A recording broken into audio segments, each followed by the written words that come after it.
Sobra naman kayo. Inaapi naman ninyo masyado si Sherwin. Senate President namin yan. Kaya lang, yan na nga yung sinasabi ko, nakakatawa tuloy yung itsura niya. Kasi bakit dalawa sila doon sa itaas? Alam naman natin, dati talagang ganon. Nung impeachment ni Presidente Erap, dalawa sila. Kasi nasa konstitusyon natin, kapag Pangulo, dapat, syempre, yung Chief Justice ang nakaupo kasabay yung Senate President. Eto nga, nakakatawa tignan kasi dalawa sila. Kung sana, walang papel si Sherwin na aming Senate President, bakit si Cheese pa yung pinili? Yun na nga ang mahirap Kaya nga pinag-uusapan nga namin, natalo kami sa boto. Ang sa akin naman, kung napakaliwanag sa konstitusyon at napakaliwanag yung debate ni Christian Monsod, ni Chief Justice Davide, ang liwanag sa debate nila, hindi na kailangan ilagay na Senate President ang uupong presiding kasi klaro naman, ang tanging exception lang kapag Pangulo, kaya Chief Justice. Yun lang naman ang liwaliwanag. Bakit pinag-didebatehan pa? There's nothing to interpret. It's very clear. Ayan, napunta pa sa alanganin ng pobreng Sherwin. Pambihira naman. Pagkatapos nun, ginawa pa nila, they put it to a vote. Sa palagay ko, kahit bumoto pa ng 50 beses ang Senado tungkol sa konstitusyon, hindi namin mababago yan. Kasi constitutional yan. Kailangan i-amyenda yan through the usual process.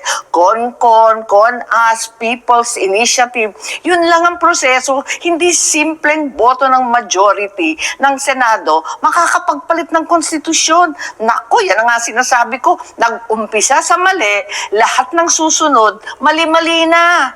Uy, sobra naman kayo. O yan, nagmukhang ingot at nalagay sa alanganin ang pobreng si Gatchalian, mga kababayan. Grabe po ang buwelta nitong si Madam Amy Marcos, mga kababayan. Totoo naman po talaga na talagang nagmukhang katawa-tawa itong si Win Gatchalian, mga kababayan. Walang pakinabang doon sa taas. At yun nga, nag-umpisa na ang bindalo, mali-mali na lahat, kaya tuloy-tuloy na po yan, mga kababayan. Wala na po tayong aasahan na merong katinuang mangyayari dyan sa Senado. Puro na kabaluktutan. Kasi mismong senador ang nagpahayag na pwedeng bend ang law. Di ba? Pwedeng hindi sundin yung rules ng Senado. Dalawa po sila. Si Tota Soto, itong si Erwin Tulfo. Matindi po ang mga talino ng mga senador na itong mga kababayan. Kung ano po yung gusto nilang sabihin, sinasabi po nila. At hindi lang basta-basta sinasabi, talagang ginagawa po nila, mga kababayan. Di ba? Saan ka nakakita ng mga senador na walang legal background pero maraming nagagawa? Di ba? Dito lang sa majority ngayon. Ngayon, itong si Gatchalian. Anong pakinabang sa taas?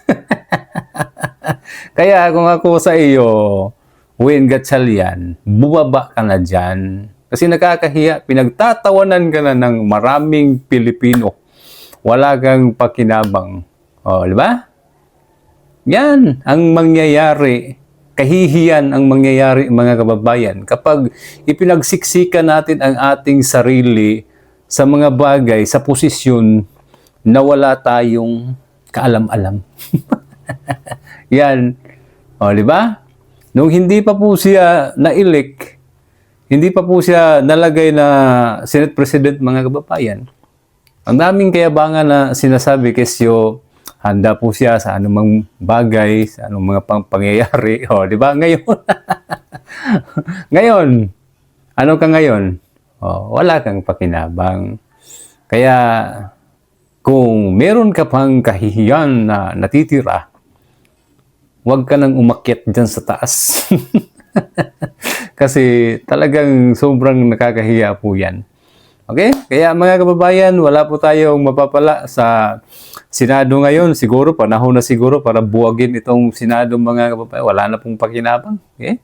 Kaya ang Kongreso, wala na. Hindi na tumatakbo ng maayos, mga kababayan. Di ba? puro pamumulitika na puno na ng mga buhaya. O, di ba? Tinatawag na crocodile farm. Tapos ngayon, ang Senado, papunta na rin mga kababayan. Dati, mas marami yung matino sa Senado. Yun na lang ang inaasahan natin na meron tayong kakampi. Kasi lahat ay halos nakuha na ng mga oligarko, yung mga tiwaling mga politiko, yung sindikato. Pero ngayon, wala na. Karamihan sa mga senador, buaya na rin mga kababayan. Okay? Papunta na sa crocodile farm ang Senado mga kababayan. Okay? Kaya wala. Tayo po ay nagpapasalamat sapagkat meron pa pong nagsasalita ng mga senador, mga kababayan, kaya po ni Sen. Aimee na talagang patuloy na bumabatikos dito po sa mga crocodile mga kababayan. Nakuha na po nila si Sen. Marcolita. Iniisip nila na wala nang babanat sa kanila, wala nang sasalungat sa mga pinagagawa nila. Meron pa po, hindi po yan mawawala. Patuloy po yan. Andyan pa si Cayetano, dalawang Cayetano, itong si Sen. Aimee Marcos. O, di ba? At kahit nakakulong po yan si Sen. Marcolita, hindi po titigil. Hindi po siya titigil, mga kababayan, hanggat hindi napapanagot ang mga kawatan, mga kababayan. Okay? Kaya tuloy ang laban. Abangan po natin ang mangyayari kapag mayroong pagpapasya ang pamamahala ng INC na ito, susunod kami. Okay? Kaya ngayon, walang tagubilin, tahimik muna mga kababayan. Okay? At tandaan ninyo, kabahan kayo kapag nananahimik ang INC. Okay? Ang pinakamalakas na armas ay pananahimik. Kaya dapat maghanda kayo. O, diba? Yan lang po ang aking ambag mga kababayan. At abangan po natin ang impeachment trial kay VP Sara Duterte sa araw po ng Lunes kasi marami po ang mga pangyayari. May bumubula ang bibig, may tumutulo ang sipon, may niregla. Ang susunod niyan, alam niyo na, kaigit-igit na.